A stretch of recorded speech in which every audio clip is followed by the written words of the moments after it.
आज भी जब कभी बेटा रोता है तो क्या जिद होती है उसकी कि माँ तू मुझे गोदी में ले ले।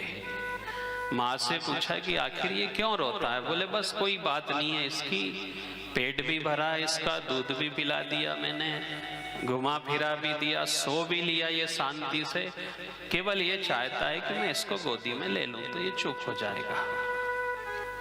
और वहां दोनों चीज की लड़ाई थी, गोदी की और गादी की। दो लड़ाई से वहां की कथा शुरू हुई थी। एक तरफ गादी थी और एक तरफ गोदी थी। माँ ने गोदी की सलाह दी और सौतेली माँ की संतान गादी के लिए चली गई। वह जमाने से लेकर के आज तक देखो, हर व्यक्ति को गादी की चिंता है कि अच्छी गादी मिल जाए, माता पिता का हिस्सा मिल जाए, पर गोदी की चिंता कहाँ है? और यदि गोदी अच्छी मिल जाए तो गादियां तो सहज में मिल जाती है।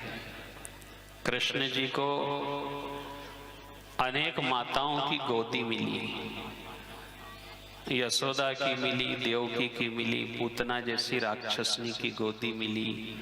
और उस गोदी ने एक दिन संसार की इतनी बड़ी गादी पे बिठा दिया कि कृष्णम वंदे जगत गुरु, सबसे बड़ी गुरु गादी मिल गई।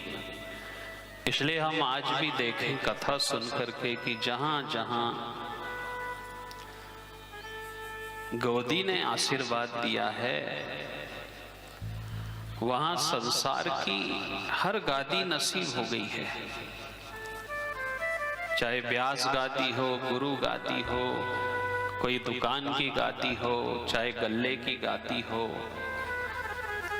जहां जहां कुर्सियां मिली हैं, जहां जहां पद मिला है, परम पद मिला है, ये सब कहां से मिला है कि माँ ने ही पहला आशीर्वाद दिया है। माँ के आशीर्वाद ने ही महात्मा से मिलाया है और महात्मा के ही आशीर्वाद ने परमात्मा से मिला दिया। कभी कभी हम समझ नहीं पाते और भटकते हैं कि कहीं दूर चले जाएं, कोई सिद्धि मिल जाए, कोई शक्ति मिल जाए, कोई तपस्या कर लें, कोई ऐसा नाम जप लें, कोई परश्चरण कर लें। पर यहाँ तो वर्णन है कि मुझे ईश्वर की परम पिता की गोदी में बिठाने का श्रेय मेरी माँ को रहा। चाहे वह सौतेली रही, वह मुझे धक्का देती नहीं और मैं यहाँ आता नहीं, मेरी माँ मुझे सलाह देती नहीं और नारद जी मिलते नहीं। इसलिए आज भी हम कथा सुन सुन करके ये माने कि जिसने गोदी की लाज रखी है, गोदी ने एक दिन उसे गादी पे बिठाया है। एक बात। दूसरी बात ये कि धुंधुकारी की भी कथा सुनी हमने और ध्रुव की कथा भी सुन रहे हैं।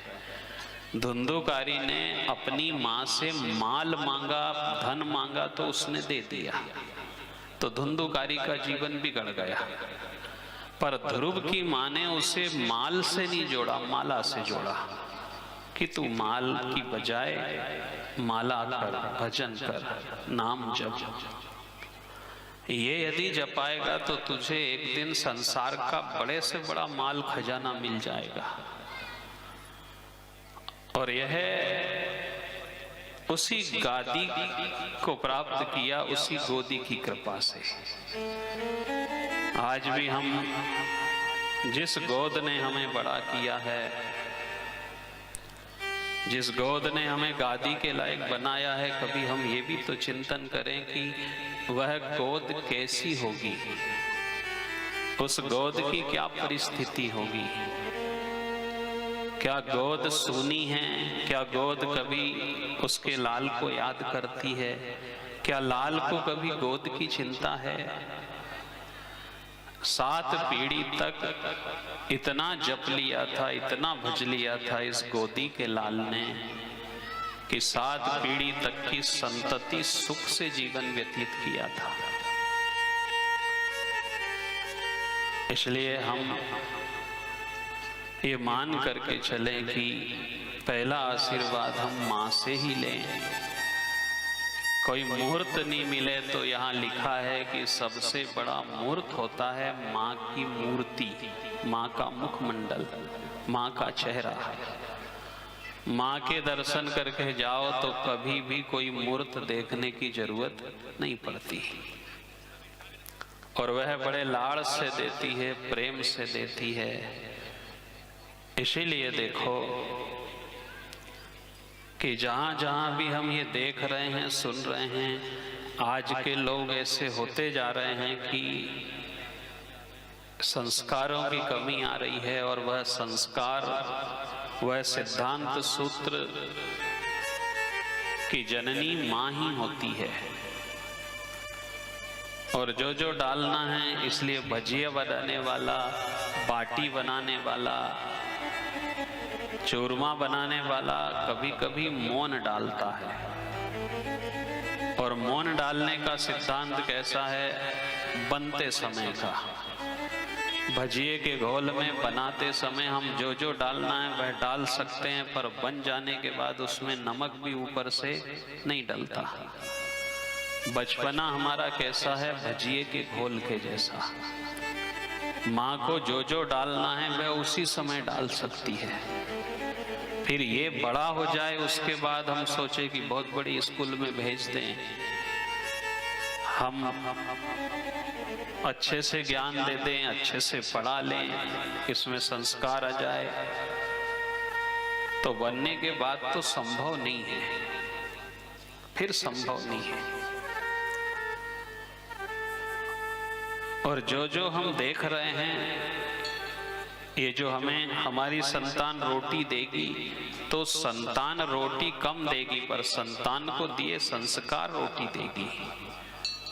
हम सोचे कि हमारी संतान हमें समय पे सुन रही है, बात मान रही है, भोजन दे देगा, बात मान लेगा, काम सुन लेगा।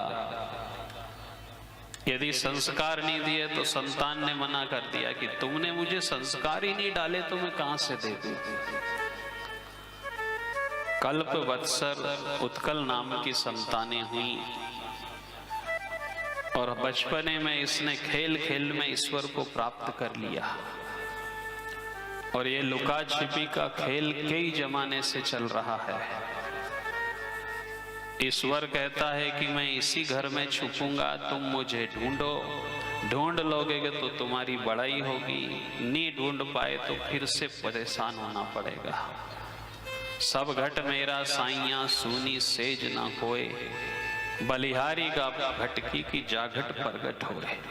इसलिए भजनानंदियों ने भी कह दिया कि देखो, आपने कह दिया कि आप इसी घर में हो, बोले मैं इसी घर में हूँ, तो फिर हमारी भी बात सुन लो। तुम यदि इसी घर में हो, ध्रुव जैसे बालक ने कम समय में ईश्वर तत्व की प्राप्ति करी, और ध्रुव की कथा कहना इसीलिए चाह रहे थे कि देखो राजन, ध्रुव एक ऐसा संसार में ईश्वर का भक्त रहा जिसने कि देह में विकार बढ़ने से पहले ही ईश्वर को प्राप्त कर लिया था। 5 वर्ष की आयु के बाद फिर हमारे शरीर में, हमारी देह में विकार बनने लगता है। फिर पूरा जीवन मन को, तन को, धन को शुद्ध करने में ही निकल जाता है। और 5 से पहले जिसने भज लिया, प्राप्त कर लिया, तब तक देह में विकार नहीं आया।